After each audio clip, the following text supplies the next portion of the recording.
Hi everyone. I am going to go live. Not even, not even put this as unlisted. That's how brave I am today. Um, so today has been today's Labor Day. Shoot.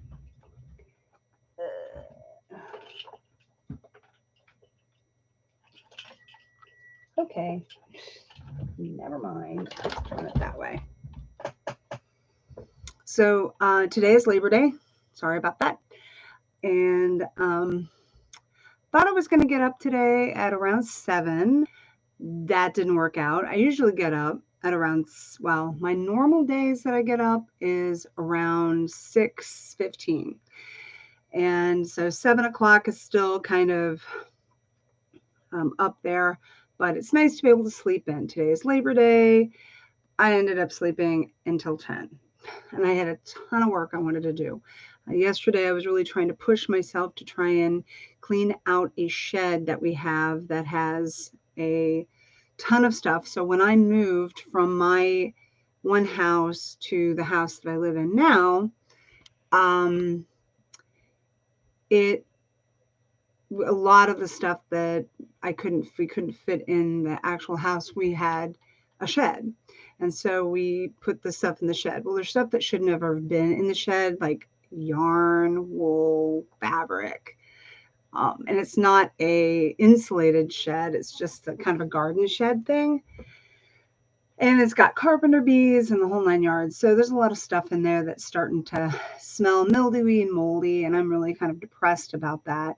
But I'm going to try and get all that out because there's some good stuff in there. Like a friend of mine used to own a home decor shop. So they used to design, make bedspreads, curtains, that whole kind of stuff.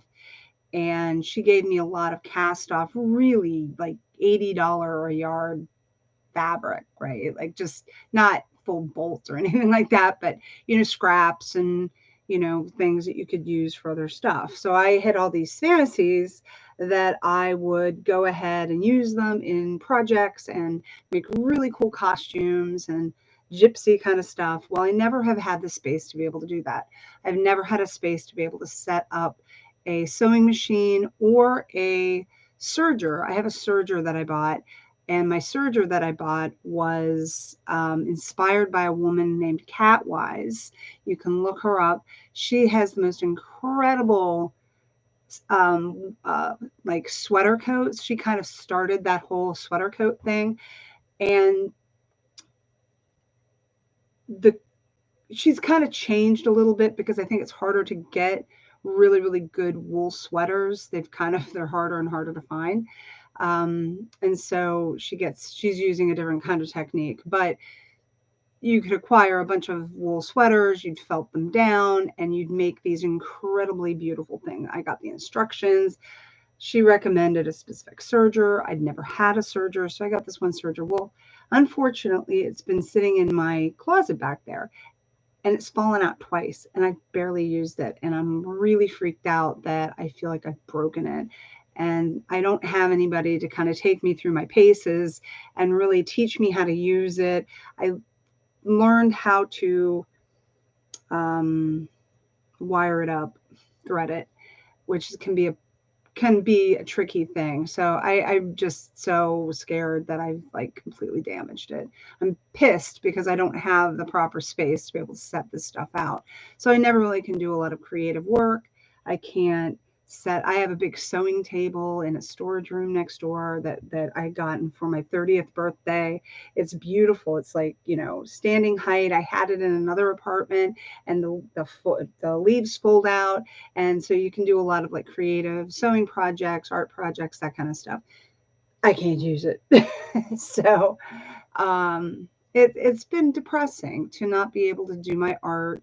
My partner has art that he's a good artist too, and we haven't had the space to be able to do art for him as well.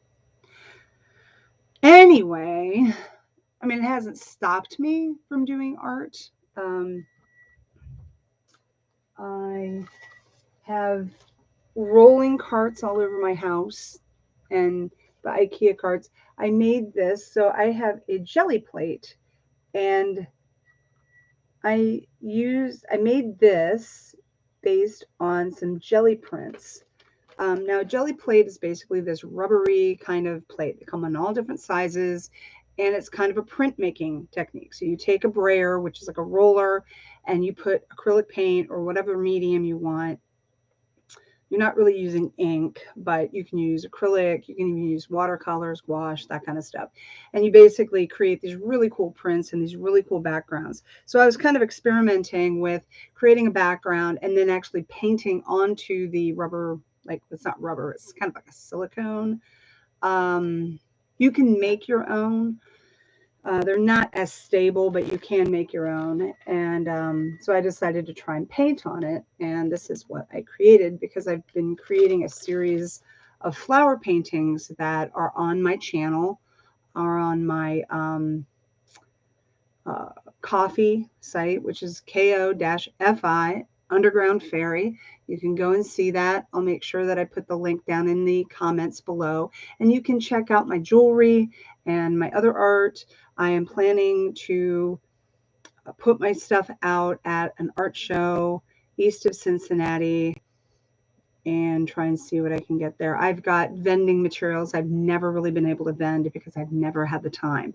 So I'm going to try and do this. We have such a great location, and I really feel like I've got some stuff that I could sell. I've got canvases. A few years ago, I was experimenting a lot with abstract work, etc. So this is just one thing I did over the weekend. This is actually on sumi paper. So it's a type of rice paper. I don't even know. I've seen a lot of people who are doing the jelly printing, and they're putting them on this kind of paper. I've been using 8.5 by 11 copy paper, which is fine, but a lot of people use this. And so, and I know that they're probably incorporating this kind of paper into larger collage works. So I'm interested in how to frame something like this. So that's my goal, because if I use that as a print, how do I frame it, or how do I put it in a mat? I don't know. I was never trained as an artist. I've taken art classes, but I don't have the finishing artist thing. I'm like, I do art, I have my art journal, which is my more emotional art journal. So I've done other collage work stuff as well. This was all done with gelatos, which are a really cool water soluble crayon, which is really a great thing. I got a whole entire set of them. It's playing around with them, working with stencils and patterns and so on and so forth. And so I would create these really cool worlds, which I really liked, as you can see. And then, and these are mostly kind of backdrops. If I ever wanted to go back and journal in them, I could do that. And then I was using different kinds of mediums like pens and some other art. I did crayons for a while. I've got some more darker stuff when I was in a bad mood. And I was doing them on both sides of the page, and I've ruined it. All this humidity, man, all this humidity. So this one kind of got damaged a little bit. So I was like putting them on both sides of the page. I have another one too that I would actually put gesso on to kind of prepare the pages a little bit better. I don't know where that is. I got to locate it. But these are all the gelatos, a lot with stencils and so on and so forth. And it's just kind of, whatever I'm feeling at the time. Then I was using markers. And again, this is just my own personal journey stuff. And then some of them I was really liking, and I'm like, I should really put this up just on one page instead of both sides, so I could actually pull it out and frame it if I would like to. So I have some of this. When my mother was in the hospital dying, I had gotten some of those fine ink markers, and I was making a lot of like really complicated, cool designs and stuff. I have that in an art bin somewhere. These are just crayons. And I really like, I've got a kind of crayon that is, you can really, really work with it. And so it's, in terms of an art therapy function, it works really well because you can really put, you know, a lot of times art therapy tools, you want things that you can really be a little bit rough with at times, because if you're angry or having a bad day, you want to be able, and crayons are really good for that. But specifically the the roll-up crayons, those are even more sturdy than your regular Crayolas, because those will tend to be more brittle and break. But the ones, and I've got a box over here, I can pull them out, and they just, I don't know, they're just really, really sturdy, and you can really kind of get into there. There's crayons, and they're made by Crayola, and they have lots of different colors within the crayons. So as you're drawing with them, they'll different colors will come out. It's quite cool, but it allows you to kind of be a little bit more expressive and not be so, I'm afraid I'm going to break my material. So just some, and I've actually filled in a lot of the stuff using mixed medium. And now I'm starting to go into the single pages. So just experimenting around with different mediums. This was some acrylic paint and some oil pastels, some more oil. These are like a water soluble oil pastel, and I really like them, but the colors are a little bit limited on that. And so you can see I'm kind of getting into my chaos days. Here's one. Can you tell I was having a bad day that day? Ooh, and then this one. That was a really bad day. See, I'm not afraid to show. And then another one. Actually, I really like that one, actually. And then that. So you can see I'm like kind of going through this, and I'm like, I'm having a bad day. I'm having a bad turn. And then it gets a little lighter again. But anyway, I'm not meaning to tell you. And then I was doing a little bit more mixed media, some collage work, another really crazy.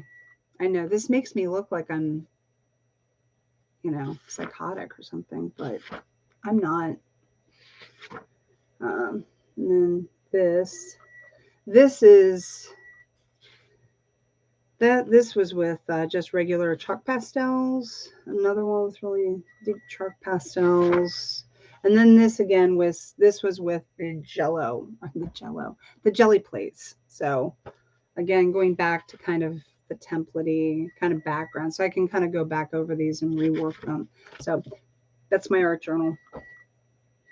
Very therapeutic. I need to get back into it. But just art in general is very therapeutic. So I don't know what brings me here today. I just kind of woke up. It's Labor Day, and just I don't know if I had stated that I was formally diagnosed with diabetes. That happened on Friday. Yeah, Friday. And I had been in pre-diabetic mode. I have no family history of diabetes, and I have done keto to control weight. I never even really had a weight problem, but you go through menopause and the whole 9 yards. And so a friend of mine had said she had tried keto, and so I tried it. And it's kind of a little bit of a process. You have to kind of get yourself organized. It doesn't have to be expensive, but it's good to be able to invest in certain items. Like I need to probably update, like getting better oils, like an avocado oil, getting more fruits and not fruits, but like berries. I mean, there's certain things, and there's certain things you want to remove from your kitchen that may be temptations. So just understanding and being able to have the tools and the materials on hand to be able to prepare healthy meals. So I had done this, and I was eating a lot more cheese. And amazingly, I think I was eating more chia seed puddings and a lot of cheese and, you know, just simple things. And actually, all my pre-diabetic markers went away. And I went to my doctor, and she acknowledged that. I had been upwards of 220 pounds and was from pre-diabetic mode. And I went to my doctor, and I was down 20 pounds, and I was back to pre-diabetic levels. But that was back in 2000, and when, I don't remember at this point. I'm really confused about the time because I started doing blood work testing and monitoring at different times. So I don't really have a full record of it. I was also dealing with really bad chronic fatigue, and started taking D3, a really good B complex that's no longer on the market, which I was really, really frustrated with. So I can't even recommend it. I just use a standard D3. I try to get out in the sun because that is, of course, the best way to get your D3. But I tend to be inside a lot. And just, you can see, I have no real tan. I am not a sun bunny. And that really helped my energy levels amazingly. I had really bad inflammation. And at one point, this was the second round of chronic fatigue that I had. And I remember I would have to sleep in the floor of my office. I was so wiped out, so fatigued. And one day it hurt to get upstairs. I was so winded. I had no energy, and my knees hurt. I mean, they were like massively inflamed. And I remember walking back to my car, which was about a half a mile away, and I barely could put one foot in front of my other foot. That's how bad it was. I honestly really didn't know if I was going to be able to make it to my car. It was that much of a struggle to walk that far. I was just so fatigued. So I was like, there's something seriously wrong. I had started to get some B complex shots because my doctor said, well, you don't really need B complex. You just get that from your diet. But I felt like I needed to do something, and no one was really paying attention to this. I'm like, I am really critically bad off right now. And I'd been to the doctor, they blew me off. And so I just started doing keto, started supplementing with D3, B complex, and I got better, flat out. Lost weight, felt great. My mood was better. My anxiety was gone. It was great. I was like, oh my God, this is a miracle. And I went to her, and she acknowledged, like, oh, whatever you're doing, keep doing it. So, but then stressors happen. And then, of course, the pandemic happened, and it just put me in a tailspin. I think the shutdown, the stress about food insecurity, and I prep, but at that point, we were kind of just prepping to survive. And so while we had a lot of food, we reorganized our pantry. There was a lot of really old canned goods, that stuff that would probably still have been fine, you know, but they weren't really the best keto foods. And you were like lucky to get what you could get. It kind of threw me off. I was like, I prep, but I wasn't prepared as mentally. It was always kind of like out there, like, I don't can, I should, I have a canner, I don't can. I had plans and dreams and goals of actually being a lot more onto food preservation. We have a garden. We revamped our garden that year. We got some food out. We haven't grown any tomatoes this year. We've gotten 2 patty pans, but so we were really working on trying to like build a garden. And if I had been more on, but see, I was still working full time, even though I was working mostly from home. I still had to go in, and it was just very stressful. And we didn't really have the space to be able to prepare and preserve food. And it's a big learning curve. I don't have a grandma, never had a grandma, never had a mother that taught me how to pressure can. And we have a glass stove, and so that's a little problematic if you can do glass.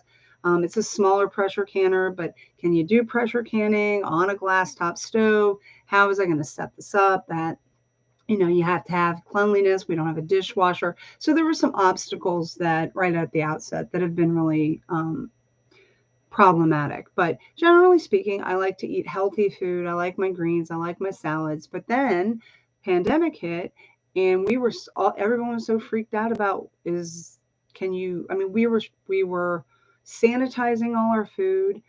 We were scared to I would get celery. I ate so much celery. I'm surprised I didn't turn into a stock, but that was an easier vegetable for me to be able to eat regularly, to wash, because we didn't know, is COVID on the lettuce? Is it safe to eat this fresh produce? Who knows? And it was a big ordeal, and it was very stressful. I'm still really winded. It was a really big ordeal to be able to eat fresh produce, because you really had to clean it off at the first. I know a lot of people probably stopped, sanitizing their food. We had a UV filter. We had to lay everything out. We had to flip it over 5 times and make sure that it was really, really well cleaned by this UV light, the whole 9 yards. And that took it out of me. I mean, and that is, you get these big grocery hauls, and you were at the grocery store, and the first few weeks was really stressful because you didn't know what you're facing, and you were like, oh my God, I'm freaked out. Oh no, I'm touching this. It was a very oversensory kind of experience, and it was exhausting for me. I was like, oh my God, like going to the store, trying to keep your distance, trying to make sure that your hands are you got your mask on, you're sanitizing your hands, you're not touching your stuff. I mean, it was stressful, and I don't handle things that well. I have ADHD, and so that was really, really hard. So doing that for 2 years essentially was really, really, really draining. And I had a membership to the nature center. I was hiking, and I was getting in all my hikes and getting everything checked off and everything. Pandemic hit, everything closed down. You now had to reserve a time to go hike because they were keeping social distancing, the whole 9 yards. So that was really hard for someone with ADHD, because I don't tend to plan ahead very well. So to be able to go, I really want to go for a hike. Well, I had to plan that out. I had to call, do you have an appointment? Make an appointment. I mean, it was just too much. And so I just kind of got really depressed, and I just stayed inside a lot. I mean, I would go outside, maybe do a little bit of work, but I don't really have any space to be able to walk around, to do any exercise. We don't have space to do yoga. We don't have space to set up a bike, the whole 9 yards. I remember I think I rode my bike one time during the pandemic, and I remember, trying to keep clear of everybody. It just was it was hard, because it's just an added stress. It's not, you're thinking, okay, I got to go walk, do some exercise. But then you're always like, oh my God, this disease is floating around. So 2 years of that really, I think, just overstressed my system. And I wasn't eating healthy, and my cortisol levels got all whacked, and there's just external stressors, just negative news, stress. So me getting diabetes right now isn't a big surprise, but it's frustrating because, number one, I do know how to eat. I had been doing keto, so I do know how to do blood glucose tests. I would prick my finger. I have a meter. I've got all that stuff. I was really monitoring stuff. I know how to read a label. I know what good food is. I don't eat a lot of processed foods. Don't drink a lot of pop, but I was drinking more, which was not uncommon. I like my wine. I drink about a bottle of wine a night, which, yeah, to some people might say excessive, and that's not really great, but I'm not going to be lectured about that. Anyway, that's my journey through COVID and why I have diabetes today. So I'm totally going to blame it on the COVID, because trying to get back up out of the bad habits and the world that was in the COVID days, it's hard because we are now living in a post-COVID. So food prices are more expensive. There's certain things still not on the shelves. You can't get things. You got to drive here, drive there. You go to the store and you think, oh, I'll be able to find such and such on the, okay. Well, it's not there. They don't carry it anymore, or it's twice as expensive. And it's very frustrating. So it's like trying to feel supported by the external world. It's not happening. And you still don't have a social life. You still don't have a support system. And, I go to my doctor and I can get metformin free of charge from my insurance company. And so I was doing a little bit of research about metformin. And that's a drug that has been produced that is supposed to help control your blood sugar levels. Well, guess what else controls your blood sugar? A whole slew of other supplements. I'm drinking water, drink a lot of water. I had been drinking a lot of water, but they were talking about, apple cider vinegar, I think maybe lemon juice, other things. I don't even put sugar in my coffee. I do bulletproof coffee. I've been doing bulletproof coffee. I don't put sugar in anything. So there's a lot of really good habits that have just been in weight that I just need to reignite, get some really good meal plans, get excited about cooking again, keeping it simple. And I have some systems down. Like, for instance, we used to eat a lot of fish. So we would go and our microwave went out. That's another story. So we have a less powerful microwave. I also have an air fryer, but it's just an air fryer lid and a tiny little air fryer. But we used to eat a lot of fish, a lot of cod, and we'd throw a bunch of stuff on a sheet pan, which is a great way to cook, but it's not so great if it's in the summer and you're building up heat in your house and you're trying to keep the AC low.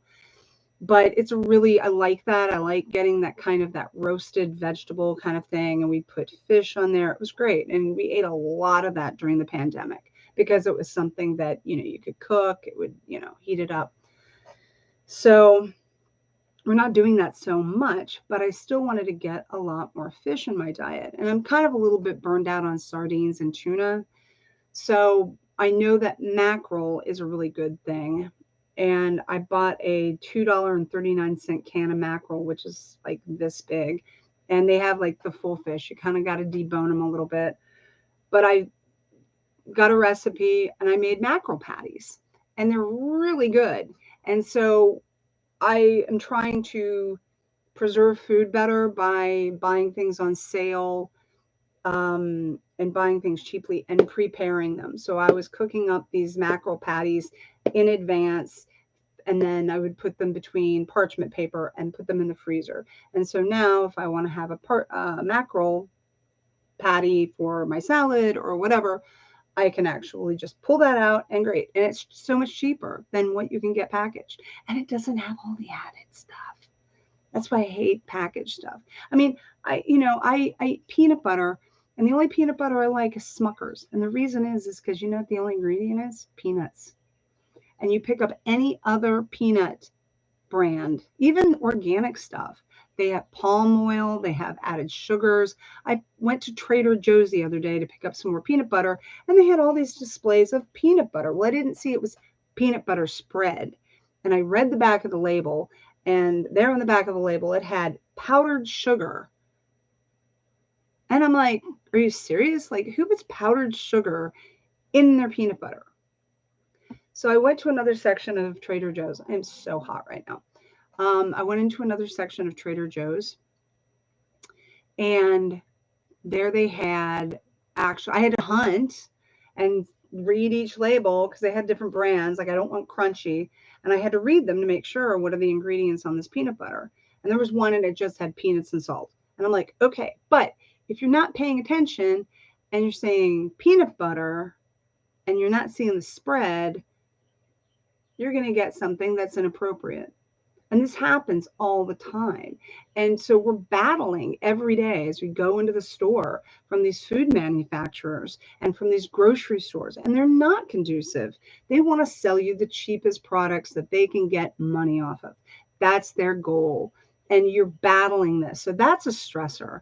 every single day. You have to read all the food labels. You have to make sure that you're monitoring it.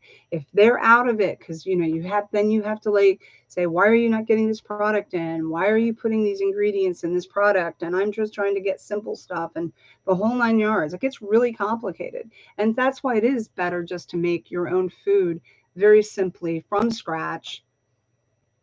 And all this has been talked about before. I mean, people have wonderful recipe programs and everything. I'm watching now, but see, the other thing is that since food insecurity is higher because of pandemic and the inflation rates, a lot more people are going to places like the Dollar Tree. And so I'm on this Dollar Tree TikTok channel, and it's great because she's kind of helping me like look at something that may be a little cheaper. But again, a lot of this stuff you have to be very careful about, especially with a Dollar Tree, because cost wise, it may not be the best choices.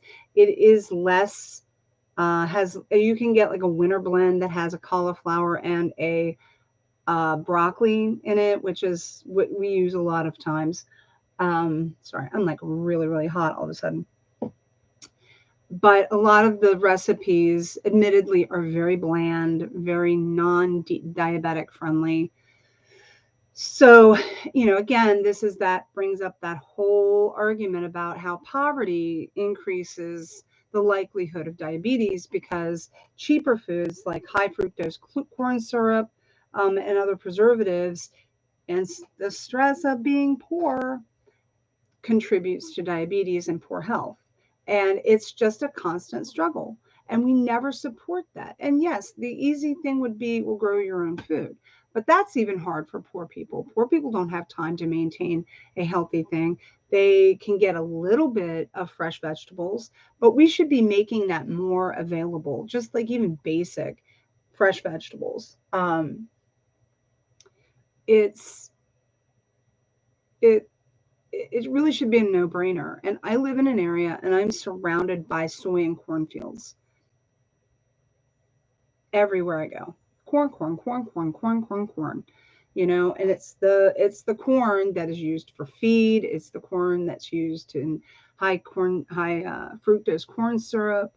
It's bad. It's just and this is the system. We need a revamping of the entire farm system. Okay, our farm bills need to be thing because I took a class and got certified in permaculture, and we were talking about the farming bills that come up, and this just gets off of everybody's radar because the big industrial food people lobby Congress so much to keep these subsidies for corn and soy because they can get benefits and put out this cheaper food that isn't really all that helpful, and healthy for people. And the whole farm bill is just another animal, right?